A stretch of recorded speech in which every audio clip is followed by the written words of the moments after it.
Hey, Doug Peacock here. Beautiful day here on the Gold Coast as usual. This is winter tough. Hey, wanted to talk to you about the nip or crunch technique, which I see a lot of people using in their relationships. And they're not even aware of it. And you probably use it too. What it is the nip is about when someone says something to you, or you're communicating with your partner, or you're just going through life, and we'll use the context of intimate relationships, but it also goes in the context of every type of relationship, and somebody does something and it may go against your values or your boundaries or what you think is right. Now you've got to remember that they don't actually cross your boundaries. They are just being themselves. And when they're being themselves, if you've got a value or a boundary that they push against, you have an opportunity on how to respond. Yet a lot of people just react. And this is where they don't do anything about it. And what happens here is you start entering one of the three R's.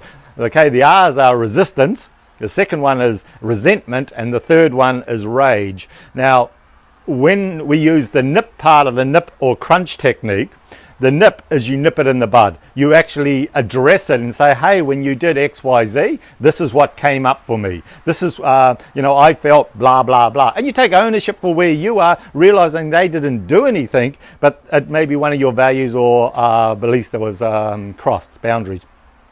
What tends to happen, and I see this in so much work that I do with relationship counseling and things like that, and healing people in their relationships, be it work or personal relationships, is they don't deal with it and they just push it down. Your partner said something, so you just sort of push it down. I'll let her get away with it, or let him get away with it.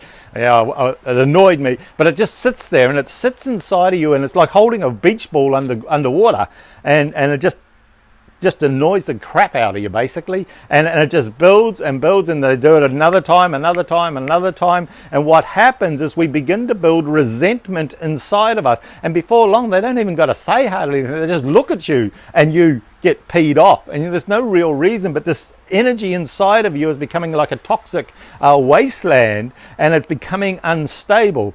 Now, and this is where our intimate relationships go from a place of being loving in the bedroom, so to speak, to being either hallway sex or driveway sex. And what I mean by that is you walk past each other and say, fuck you. And that's basically what it is. And, you think about it and you see how many people are like that, where they are pushing against each other because this resentment is building. And then what will tend to happen at the end when it gets to the crunch technique is when there's one more thing just done. The boundaries crossed one more thing, they say something or whatever, and then you just explode and go into this rage, and then you expel all this vomit of all the stuff that you've been holding down, and you attack them, blame them, and say why everything's wrong, where it's got nothing usually to do anything, but it was a catalyst to send you over the edge. So to stop you having these explosions and ruining your relationships and ruining how you feel about yourselves and how they feel about themselves, it's wise to come back to using the nip and not waiting till you get to the crunch. Because I see so many people doing this, been guilty of it myself in the past before I understood it. And one of the things that happens is when you take ownership of what's going on for you, and knowing that nobody can actually make you feel any way but yourself, you then are able to take responsibility and clean it out there and then, because people will only ever treat you how you treat yourself.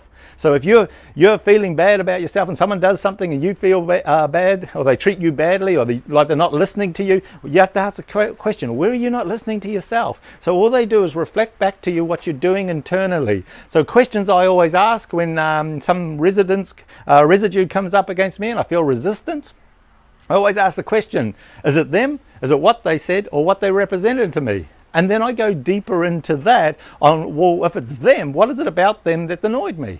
Or is it what they said? Well, what did they say that I didn't like? Where do I say that to myself that I'm not liking it? Or what they represent to me, is it that they're an authority figure and I fear authority? Or is it that they're a father figure or a mother figure, or someone that won't stand in their power? what is it about it that I don't like? And then I go inside and look, whereabouts do I represent that, do hold that within self, and it cleans it out. And when I do that with my clients and get them to look at those areas in their lives, they tend to find they come back into balance really quickly, they empower themselves, and they're able to confidently talk to their partner, talk to the person they're in a relationship with, and able to say to them, hey, you know, when you said this, this is what was up for me. This is what happened, and I'd appreciate it if we did not do that. You know, for myself, I'd appreciate it if I did not go down that track. So, hey, again, use the nip and crunch technique if you want. Prefer the nip, because otherwise you'll end up finding yourself in those explosive areas which don't really serve you. Again, my name's Doug Peacock. You take care.